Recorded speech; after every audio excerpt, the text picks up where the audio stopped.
आज हम पढ़ रहे हैं केमिकल काइनेटिक्स। ये है इस चैप्टर का पार्ट 2। हम इसमें कुछ क्वेश्चन सॉल्व करेंगे और बस बाइंड अप करेंगे। क्वेश्चन देखो, तुम अपने सामने एक रिएक्शन देख पा रहे हो। रिएक्शन है N2 plus 3H2 gives 2NH3, है कि नहीं। हमें इसको लिखना है इसके केमिकल काइनेटिक्स वाले फॉर्म में। अब कैसे लिखेंगे इसे? रेट ऑफ रिएक्शन यही है, ठीक है। इसको लिखने के लिए इसको लिखना पड़ेगा जो प्रोडक्ट साइड में होता है, जो कि ये है। इसको हम पॉजिटिव में रखते हैं क्योंकि ये होता है अपीयर इस रिएक्शन में। अगर ओवरऑल देखो तो ये होता है डिस्पर्स, ओवरऑल देखा जाए तो, क्योंकि ये घट रहा है तभी तो ये बन रहा है। That's why this all thing came in negative sign, came with negative sign. अब इस NH2 का स्टोइकियोमेट्रिक कांस्टेंट क्या है? कुछ भी नहीं है, 1 है। तो हमने यहाँ पे कुछ भी नहीं डाला। आगे 3H2, यहाँ पे स्टोइकियोमेट्रिक कांस्टेंट 3 है, तो हमने इसको 1/3 डाला। ये नेगेटिव साइन क्यों? क्योंकि ये डिस्पर्स हो रहा है, क्योंकि ये प्रोडक्ट साइड में नहीं है, क्योंकि ये रिएक्टेंट साइड में है, इसीलिए। फिर यहाँ पे 2 आया तो ऐसा 1/2 लिख दिया। ये है प्रोडक्ट साइड में, तो यहाँ पे प्लस आ गया। Change in concentration of NH3, जो कि ये डेल NH3 हो जाएगा, और change in time del T। अब हम इसका एक और ऐसे क्वेश्चन देखेंगे, वैसे तुम सारे ये देख सकते हो।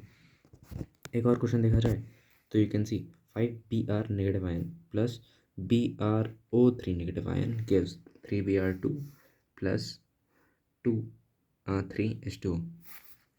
यहाँ पे देखो, हम इसको इसके फॉर्म में लिखने के लिए सबसे पहले तो देखना पड़ेगा प्रोडक्ट साइड में कौन है और कौन नहीं है। प्रोडक्ट साइड में जो होते हैं वो पॉजिटिव होते हैं, क्योंकि वो अपेयर हो रहे होते हैं, है ना। और रिएक्टेंट साइड पे जो होते हैं वो डिस्पर्स हो रहे होते हैं, इसलिए उनके सामने नेगेटिव साइन आता है। हमने यहाँ लिखा 1/5, क्योंकि स्टोइकियोमेट्रिक कांस्टेंट है और इसको अपॉन में डालना पड़ता है, यही रूल है। उसके बाद यहाँ पे है Br2, तो हमने लिखा change in concentration of Br2 one change in time. आगे चलते हैं, यहाँ पे कुछ भी नहीं था तो नेगेटिव साइन, क्योंकि यहाँ पे ये जो है ये क्या है पता जल्दी से, ये है अपना रिएक्टेंट। फिर ये आया change in concentration of BrO3 negative one change in time, ये है 1/3। Change in concentration of Br2 upon change in time, और आगे आ गया 1/3 change in concentration of water H2O upon change in time. अब देखो, सबके बीच में ना इक्वल्स टू का साइन आता है, याद रखना हमेशा। आगे हमारे पास एक प्यारा सा क्वेश्चन है, इजी सा, जिससे तुम्हारे कॉन्सेप्ट क्रिस्टल क्लियर हो जाएंगे। तुम्हें दे रखा है NH2 plus NH3 gives 2NH3। This is the same question which we have solved in the starting of this video, right. हमें इससे निकालना है rate of reaction, rate of dispersion of N2, rate of appearance of NH3, और हमें given है H2 का disappearance 2 मोल पर are, ये उसकी रेट है डिसअपेयर होने की, और साथ में ये है टाइम 1 मिनट। अब इसके लिए तुम्हें कॉन्सेप्ट जानना पड़ेगा। The concept is rate of the reaction. Rate of the reaction, तुम्हारे पास अगर कोई गिवन रिएक्शन है 2A + 3B gives 4C, तो है ना, स्टोइकियोमेट्रिक कांस्टेंट अपॉन में आएंगे फिर सबके। जो रिएक्टेंट साइड में है वो नेगेटिव होंगे, और जो प्रोडक्ट साइड में है वो पॉजिटिव होंगे। अब रिएक्टेंट साइड में जो भी होंगे उनको मैं नेगेटिव से डालना है, क्योंकि वो डिस्पर्स हो रहे हैं प्रोडक्ट बनाने के लिए। प्रोडक्ट बन रहा है इसलिए पॉजिटिव में आता है। अब ये जो पूरा ना स्टोइकियोमेट्रिक कांस्टेंट के साथ, this will be your rate of reaction, है ना। स्टोइकियोमेट्रिक कांस्टेंट यहाँ पे इंक्लूडेड है। That's why it is all rate of reaction. लेकिन जब तुम इसमें से स्टोइकियोमेट्रिक कांस्टेंट काउंट नहीं करोगे तो ये हो जाएगी उस एक पर्टिकुलर कंपाउंड की रेट ऑफ अपीयरेंस या फिर डिस्पर्शन, ठीक है। अगर वो चीज़ अपीयर हो रही है तो ये चीज़ जो है ना, ये हो जाएगी रेट ऑफ डिस्पर्शन। और अगर ये चीज़ अपीयर हो रही है तो स्टोइकियोमेट्रिक कांस्टेंट को हटा दो, तो बस जो हम तुम्हारे साथ बच जाएगा ना, वो हो जाएगा rate of appearance. On behalf of that we are going to solve this question, right. हमने सबसे पहले तो इसका रेट ऑफ रिएक्शन का जो फॉर्म था वो लिख लिया। यहाँ पे कोई स्टोइकियोमेट्रिक कांस्टेंट नहीं था, बिल्कुल नहीं था। यहाँ पे था, उसको मैंने अपॉन में डाल दिया। यहाँ पे था इसको भी मैंने अपॉन में डाल दिया। ये देखो, ये बना, ये बना, ये बना। यहाँ पे इसमें एक क्या हो गया इस पेन को, बस ये हुआ और कुछ नहीं। नीचे मैंने ये जो ब्रैकेट है गलती से डाल दिया, उसकी कोई ज़रूरत नहीं है। हमें निकालना है rate of reaction. Rate of reaction के लिए हमें गिवन था क्या था, 2 मोल पर आर, टाइम दिया था 1 मिनट। हाइड्रोजन का दिया है तो हाइड्रोजन से ही निकालेंगे। हाइड्रोजन का हमारे पास ये रहा रेट ऑफ रिएक्शन। बस इसमें वैल्यू पुट करनी है। 1/3 यहाँ पे ऑलरेडी है क्योंकि हमने रिएक्शन को बैलेंस किया। अगर हाँ एग्ज़ाम में कभी ऐसा क्वेश्चन आया और रिएक्शन बैलेंस नहीं है तो तुम पहले उसे बैलेंस करना, उसके बाद तुम आगे सॉल्व करना। नहीं तो खुश हो के आएगा कि भैया उसमें तो कोई स्टोइकोमेट्रिक कांस्टेंट था ही नहीं और हमने तो सही किया है, लेकिन टीचर नंबर काट लेगा। ठीक है, 1/3 डेल एच कितना है हमारा, 2 है तो हमने यहाँ पे 2 डाला। उसके बाद 1 मिनट है, लेकिन हम इसे काउंट करते हैं सेकेंड्स में, तो यहाँ पे मैंने सेकंड कर दिया। इस पूरे का सॉल्व किया तो we get the answer that is 1/90, है कि नहीं। अब हमें निकालना है rate of dispersion of N2। Rate of dispersion of N2 ये रहा, rate of dispersion of N2। तो यहाँ पे हमने N2 से हमने क्या सीखा था, हमने सीखा था N2 से कि ये है N2 की पूरी क्रिया, del change in concentration of N2 upon change in time. हमने लिखा change in concentration of N2 upon change in time. Stoichiometric constant अगर उसके पास होता भी ना तो हमने लिया होता, क्योंकि हमने समझ लिया कुछ देर पहले ही। इसको मैंने इक्वेट किया हमारे इससे रेट ऑफ रिएक्शन से, ठीक है, इससे रिएक्ट किया, मतलब इसे वो किया कंपेयर। तो भाई इसके पास तो कुछ था नहीं, तो हमारे पास पूरा का पूरा वही आ गया जो कि 1/90 मोल लीटर इनवर्स सेकंड इनवर्स था, है ना। लेकिन अगर हम बात करें rate of appearance of NH3 तो we will solve it in the same manner, लेकिन स्टोइकोमेट्रिक कांस्टेंट इंक्लूडेड है। इक्वल टू में 1/90 क्योंकि H2 का हमें गिवन है कि नहीं, हमने सॉल्व करके निकाला है। स्टोइकोमेट्रिक कांस्टेंट नीचे, हमने इसको मल्टीप्लाई कर दिया ऊपर, तो ये हो गया 1/45। ये आ गया हमारा rate of appearance of NH3। ठीक है, अब एक चीज़ तुम ध्यान से सुनो, हम आगे यूज़ करेंगे ROF जो कि होता है रेट ऑफ फॉर्मेशन, उसी को हम बोलते हैं रेट ऑफ अपीयरेंस, है कि नहीं। ठीक है, और साथ ही हम बात करते हैं unit of rate of reaction की। तो ऊपर कंसंट्रेशन है और नीचे टाइम है, तो ऊपर मोल पर लीटर कंसंट्रेशन होता है, अपॉन टाइम सेकंड में होता है, तो मोल लीटर इनवर्स सेकंड इनवर्स। ठीक है, एक और ऐसे क्वेश्चन हमारे पास, देखते हैं उसे फटाफट से। 4NH3 plus 5O2 gives 4NO plus 6H2O। हमें निकालना है rate of the reaction, rate of appearance of NO हमें दे रखा है यहाँ पे। ठीक है, फाइंड करना है हमें क्या, rate of dispersion of NH3, rate of appearance of H2O, rate of reaction और rate of dispersion of H2O। It's a really very easy question which we can do. अब तो हमारे टाइम भी नहीं दे रखा तो हम इसे इजी कैलकुलेट कर सकते हैं। सबसे पहले तो इसकी पूरी रिएक्शन लिख लेंगे, स्टोइकोमेट्रिक कांस्टेंट को फॉर्म में डालेंगे, जो रिएक्टेंट साइड पे उसके आगे नेगेटिव लगाएंगे क्योंकि डिस्पर्स हो रहे हैं। जो प्रोडक्ट साइड में है उन्हें भी नेगेटिव के साथ ट्रीट नहीं करते क्योंकि अपेयर हो रहे हैं। और स्टोइकोमेट्रिक कांस्टेंट अपॉन में डाल के सबको डेल लगाएंगे और नीचे डेल टी डालेंगे। अब हमारे पास जो पहली चीज़ थी वो थी rate of dispersion of NH3, है कि नहीं, और हमें rate of appearance of NO पता था।